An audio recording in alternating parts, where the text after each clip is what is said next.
What up, everybody? This is Zook 502 Conley, and coming to y'all with another One Piece discussion, or really a theory of mine.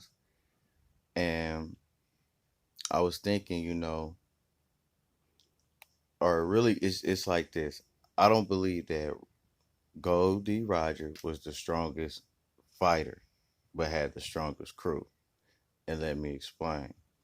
When you look at like Yonko crews like Kaido, Big Mom, and Whitebeard, you know what I'm saying? Their crews are extremely large and they have extremely strong fighters, but they're very few. You know what I'm saying? Whitebeard, his commanders was nothing to sneeze at. But if it wasn't for Whitebeard, they wouldn't have been. They'd have just been riffraff. You know what I'm saying? Like probably, maybe some would have been seven warlord statuses like Ace and stuff. But other than that, it'd have been pretty much mediocre. But Whitebeard, his strength is what made them a Yonko crew.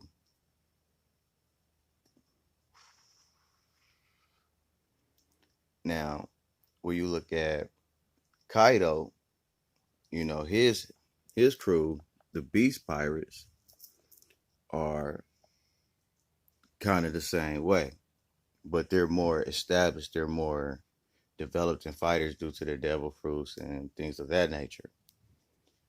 But once again, the crew wouldn't be too much without their captain.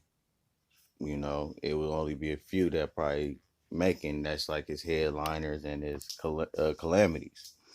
Now, when you get to the Rogers Pirates, everybody is a monster. You know what I'm saying? Everybody is skilled to make it. You know what I'm saying? Like the lowest class person on there is Buggy, and he became a seven warlord. You get what I'm saying? So his whole crew was just stacked with straight monsters. You know what I mean? And this is my point. This is why when they talk about Roger, they talk about all his fights, but they never talk about him actually beating the Yonkos of One Piece today. So that tells me that they was all pretty much the same strength or the same level, because none of them could actually beat each other. It all depended on the circumstances or what was going on at that time. But other than that, no one could beat each other.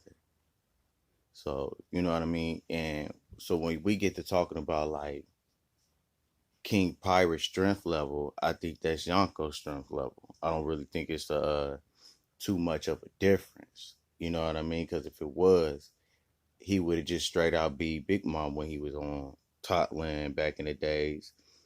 Um, it would have been more of a decisive win against Whitebeard when they clashed back in the days. But it was never that. It was more of a equal clash. You know what I'm saying? Like they was rivals because they matched each other's strengths. You get what I'm saying? So I don't think Roger was the strongest fighter, but I think he had the strongest crew. Like when it came to like your crew really being stacked and ready to go, his crew was that. You know what I'm saying? That's the same thing like with Shanks. He's not stronger than anybody. He's just the strongest everybody. You get what I'm saying? And his crew is top of the line. You know what I'm saying? There's no riffraffs on his crews. Ain't no slackers. Ain't nobody who's gonna hold the crew down. You get what I'm saying? And that's why I think Shanks built his crew around Rogers' crew. Instead of just a whole bunch of people, he got people who was really worth value. You get what I'm saying? So yeah, that's just just a quick little thought of mine. And let me know what y'all think. Zoo 502.